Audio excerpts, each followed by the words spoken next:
जय गुरुदेव, जय गायत्री माता। तोता रटंत। ये प्रज्ञा पुराण भाग 2 चल रही है।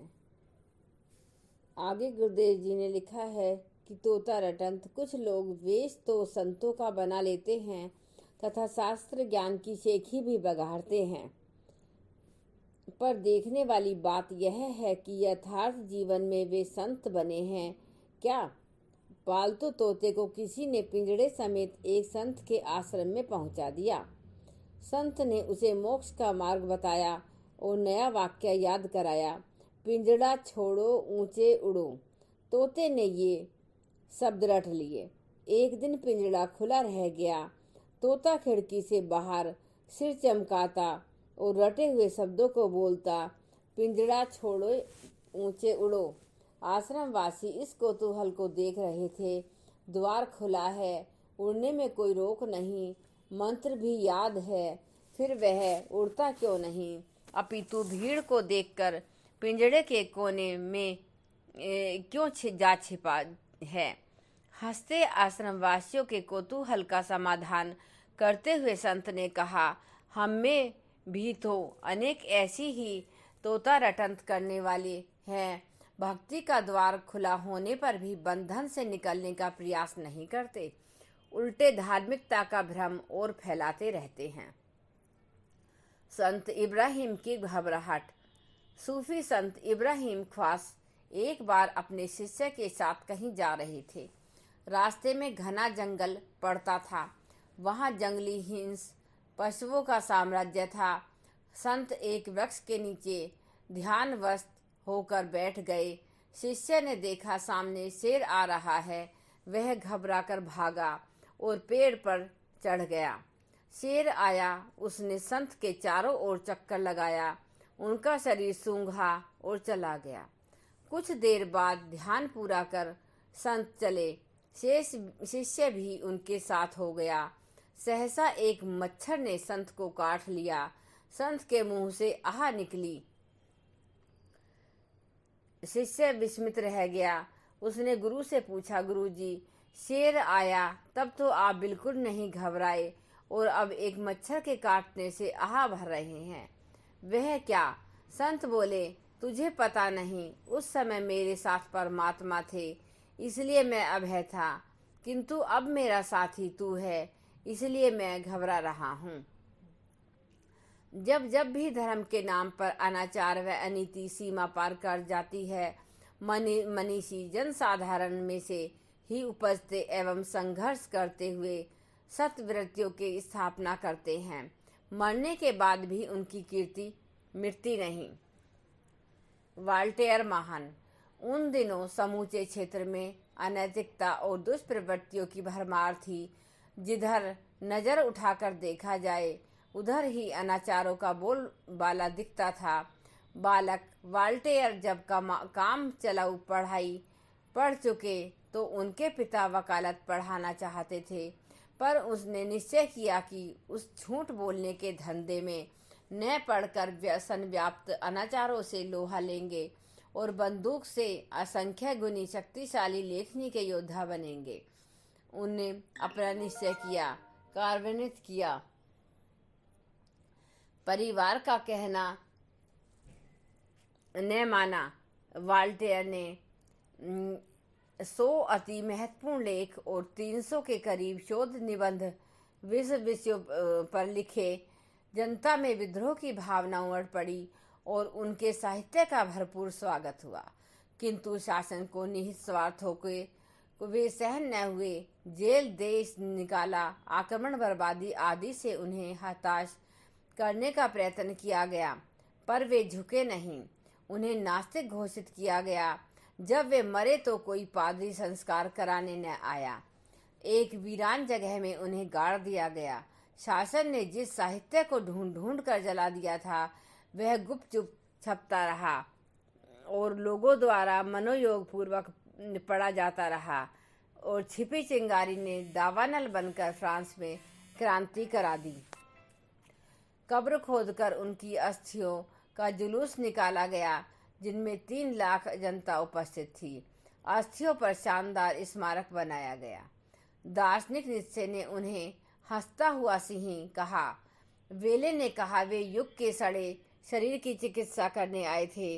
विक्टर हुगो ने कहा, वे अनाचार के विरुद्ध आजीवन लड़ने वाले योद्धा थे। उनके आत्मनिर्भरता, लक्ष्य के प्रति समर्पण भावना और कर्मठता अद्भुत है। यशोधर्मा दूसरा चंद्रगुप्त। अहिंसा, क्षमा, दया के अतिवाद ने भारत को दीन, दयनीय और कायर बनाकर रख दिया था। अत्याचार सहने के वे आदी भी हो गए थे। परिस्थितियों से लाभ उठाकर मध्य एशिया की बर्बर जातियों को आक्रमण करने और नृशंसता का बरतने का अवसर मिला और देखते देखते भारत का बहुत बड़ा भाग दीख तथा पराधीन हो गया। चाणक्य ने इस अतिवादी दर्शन को डटकर विरोध किया और चंद्रगुप्त, समुद्रगुप्त जैसे अनीति से लड़ने वाले योद्धा तैयार किए। उनके उपरांत बर्बरों ने फिर सिर उठाया तो मालव के एक छोटे राज्य अधिकारी यशोधर्मा ने वह कमान संभाली। जनता ने में साहस भरा भक्ति से मुक्ति की प्रांत धारणाओं पर करारा प्रहार किया। उन्हें योद्धा और धर्मोपदेशक का दोहरा उत्तरदायित्व संभालना पड़ा। तथ्यों को जिसने भी समझा उसने यशोधर्मा का पूरा साथ दिया और लगभग वही स्थिति पैदा हो गई जो चंद्रगुप्त के समय थी। उसने बर्बरों के हौसले परस्त कर दिए। कितने ही छोटे बड़े युद्ध उसने लड़े और जीते। सबसे बज कार्य उसने धर्मतंत्र के परिशोधन का किया, जो समय की आवश्यकता को देखते हुए अभिष्ट भी था। महामानवों का अनिवार्यतः धर्म धारणा अपनानी होती है। अधर्मी का पराभव होता है। उसका विपुल वैभव और पराक्रम भी उसकी रक्षा में देर तक नहीं टिकता। पानी में उठने वाले बबूले की तरह क्षण भर की उछल कूद के उपरांत उसका अंत होते देखा जाता है। अधर्मी क्षण भर में ईंधन की तरह जलते उबलते दिखते हैं, पर उनके राख बनकर समाप्त होने में भी विलंब नहीं लगता। अर्थ अधर्म का विराट विलयकारी दिखता भर है। दीपक की लो बुझने के पूर्व तेजी से लपक उठती है, पर अंततः बुझकर धुआं ही परिणति बनकर रह जाता है। अनीति के पक्षधरों, आक्रांताओं के पास चाहे कितना ही वैभव क्यों न हो, बल की दृष्टि से वे संपन्न भले हों, हार उनकी होकर ही रहती है। यह एक अकाट्य शाश्वत सिद्धांत है एवं इसमें किसी को संशय नहीं होना चाहिए। विभिन्न अवतारों के प्रकाट्य के समय अनीति हमेशा चरम सीमा पर रही है, परंतु छोटे छोटे साधनों एवं पुरुषार्थ की दृष्टि से नगण्य से व्यक्तियों को अपना सहायक बनाकर उन्होंने अधर्म की त्रासदी को मिटाया एवं धर्म की स्थापना की है। इससे एक तथ्य स्पष्ट होता है कि अधर्म अनीति से जूझने के लिए संघ शक्ति के जुटने पर की आवश्यकता है, पर वह नष्ट तो होगी ही, उसे झुकना पड़ेगा ही, पर तब ही जब जन जन की मनु जागे, उनमें चेतना उमगे।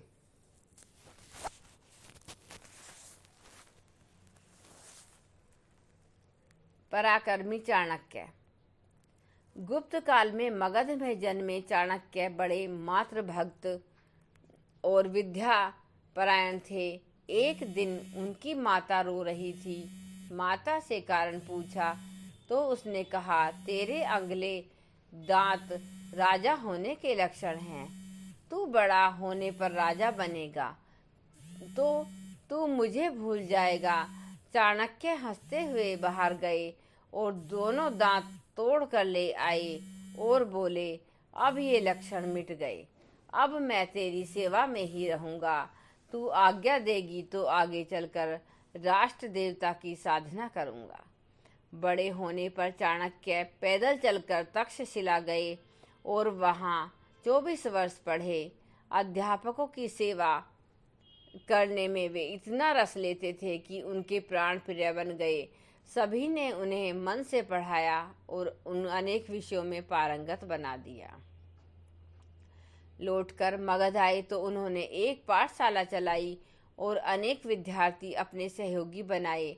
उन दिनों मगध का राजा नंद दमन और अत्याचारों पर तुला था और यूनानी भी देश पर बार बार आक्रमण करते थे। चाणक्य ने एक प्रतिभावान युवक चंद्रगुप्त को आगे किया और उसे साथ लेकर दक्षिण तथा पंजाब का दौरा किया, सहायता के लिए सेना इकट्ठी की और सभी आक्रमणकारियों को सदा के लिए विमुख कर दिया। वापस लौटे तो नंद से भी गद्दी छीन ली। चाणक्य ने चंद्रगुप्त का चक्रवर्ती राजा की तरह अभिषेक किया और स्वयं धर्म प्रचार तथा विद्या विस्तार में लग गए। आजीवन वे धर्म अधर्म अनीति से मोर्चा लेते रहे। धन्यवाद। एक बार गायत्री मंत्र हमारे साथ साथ। ओम भूर्भुवः स्वः तत्सवितुर्वरेण्यं भर्गो देवस्य धीमहि धियो यो न प्रचोदयात्। जय गुरुदेव, जय गायत्री।